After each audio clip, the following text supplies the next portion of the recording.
Hello दोस्तों, स्वागत है आपका अपने चैनल उत्तराखंड नॉलेज हब में।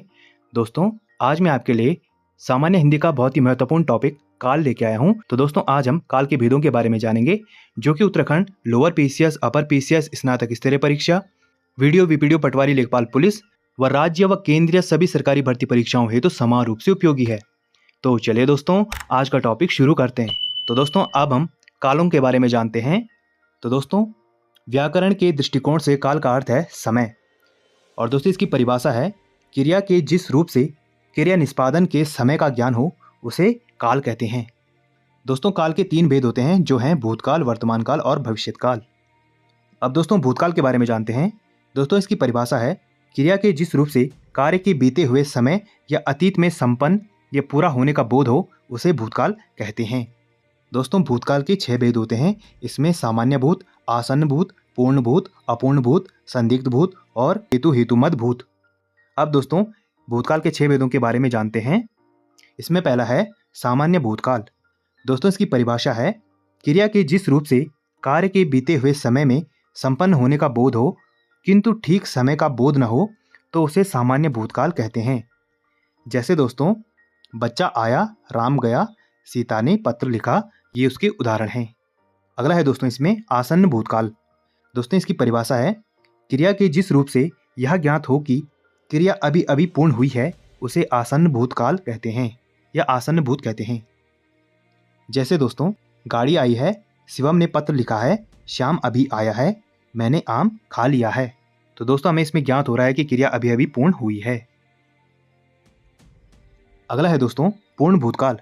दोस्तों, इसकी परिभाषा है क्रिया के जिस रूप से यह स्पष्ट ज्ञात हो कि कार्य को समाप्त हुए बहुत समय बीत चुका है उसे पूर्ण भूतकाल कहते हैं। जैसे दोस्तों, गाड़ी आई थी, वर्षा हुई थी, बच्चा आया था, छात्र स्कूल गए थे। तो दोस्तों, इससे हमें पता चलता है कि इस कार्य को बीते हुए बहुत समय हो चुका है, इसलिए दोस्तों यह पूर्ण भूतकाल है। अगला है दोस्तों अपूर्ण भूतकाल। इसकी परिभाषा है दोस्तों क्रिया के जिस रूप से कार्य का बीते समय में होने का बोध हो किंतु उसकी समाप्ति अर्थात पूर्ण होने की जानकारी न प्राप्त हो उसे अपूर्ण भूत कहते हैं। जैसे, लड़के आ रहे थे, बारिश हो रही थी, वह पढ़ रहा था, वह घूम रहा था, लता गीत गा रही थी। तो दोस्तों, इससे हमें पता चल रहा है कि कार्य बीत चुका है, पर यह पता नहीं चल रहा है कि कार्य पूर्ण हुआ था कि नहीं।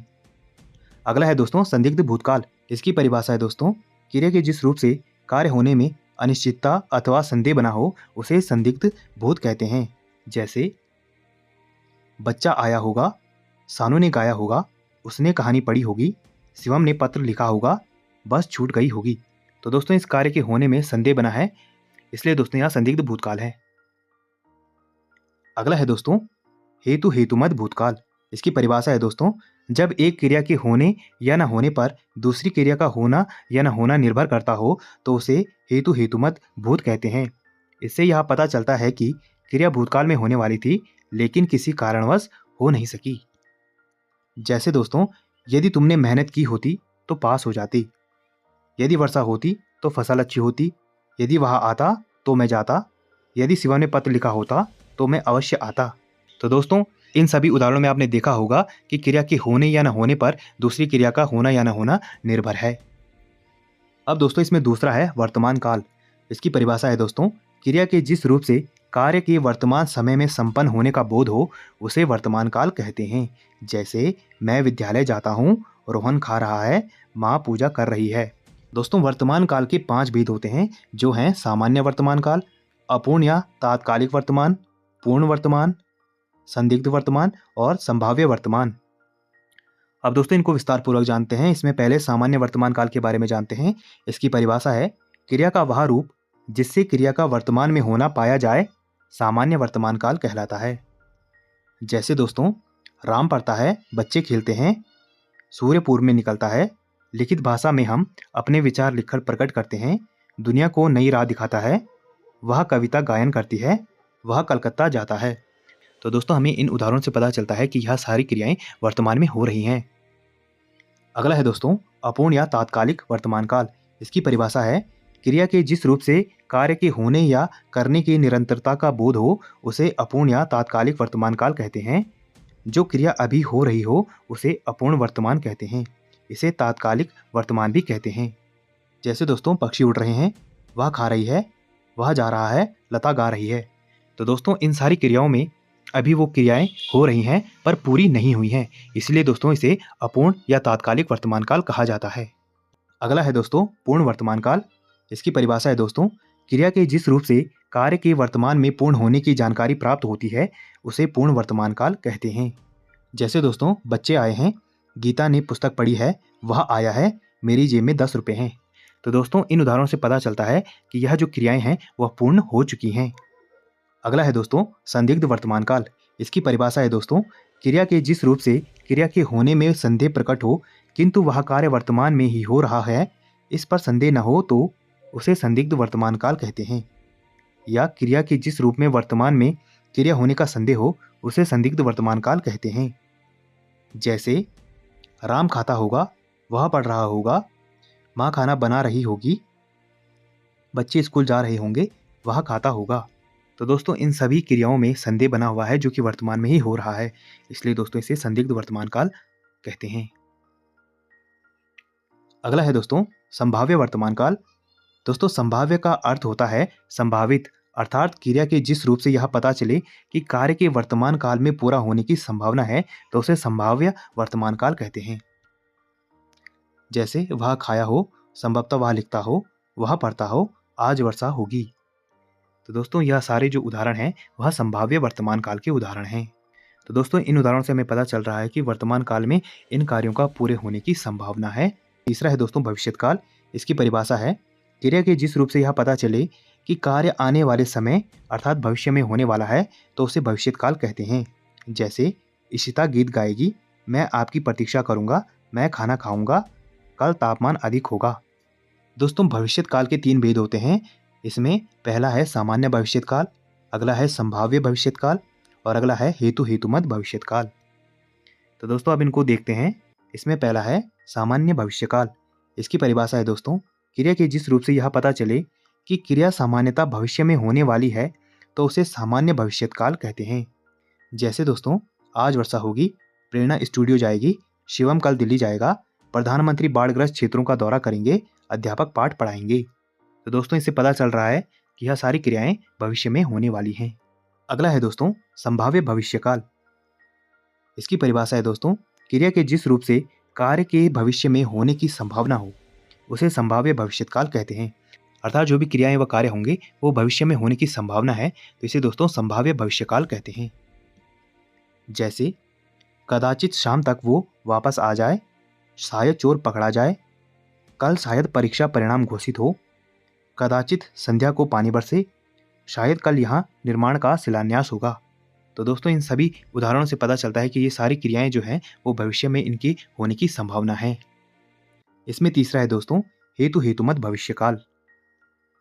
इसकी परिभाषा है, क्रिया के जिस रूप से किसी कार्य का पूरा होना किसी दूसरी क्रिया के होने पर निर्भर करे उसे हेतुमत भविष्यत काल कहते हैं। या क्रिया के जिस रूप में एक क्रिया का होना दूसरी क्रिया के होने पर निर्भर हो उसे हेतुमत भविष्यत काल कहते हैं। तो दोस्तों इसमें एक क्रिया दूसरे पर निर्भर होती है। जैसे वह आए तो मैं जाऊं, वह कमाए तो मैं खाऊं, वह पढ़ेगा तो सफल होगा, संभव है कल हमारा परिणाम निकलेगा। अब दोस्तों काल के अन्य भेदों के कुछ रूप या उदाहरण देखते हैं। वैसे दोस्तों इन सभी रूपों के बारे में हमने ऊपर पढ़ लिया है, पर दोस्तों इनमें थोड़ा कन्फ्यूजन रहता है, इसलिए इन सबको एक साथ देखेंगे। इसमें पहला है दोस्तों संदिग्ध वर्तमान। तो दोस्तों संदिग्ध वर्तमान को उदाहरणों से समझेंगे। जैसे देखा जाता होगा, देखी जाती होगी, देखे जाते होंगे। तो दोस्तों इसमें जाता होगा, जाती होगी और जाते होंगे ये जो शब्द आएंगे दोस्तों ये संदिग्ध वर्तमान में आएंगे। अगला है दोस्तों संभाव्य वर्तमान। इसमें दोस्तों जैसे देखा जाता हो, देखी जाती हो, देखे जाते हों। दोस्तों जिन वाक्यों के अंत में जाता हो, जाती हो या जाते हों आता हो तो दोस्तों आप समझ जाइए कि यहाँ बात संभाव्य वर्तमान की हो रही है। अगला है दोस्तों आसन्न भूत। तो दोस्तों आसन्न भूत के उदाहरण है देखा गया है, देखी गई है, देखे गए हैं। तो दोस्तों आसन्न भूत के उदाहरणों में या वाक्यों में आपको हमेशा याद रखना है कि इसके अंत में गया है, गई है, गए हैं आता है। अब दोस्तों पूर्ण भूत के उदाहरण देखते हैं। तो दोस्तों इसमें देखा गया था, देखी गई थी, देखे गए थे। तो दोस्तों आपको ध्यान में रखना है कि पूर्ण भूत के अंत में गया था, गई थी, गए थे आता है। अब दोस्तों संदिग्ध भूत के बारे में जानते हैं। तो दोस्तों संदिग्ध भूत के कुछ उदाहरण हैं, जैसे देखा गया होगा, देखी गई होगी, देखे गए होंगे।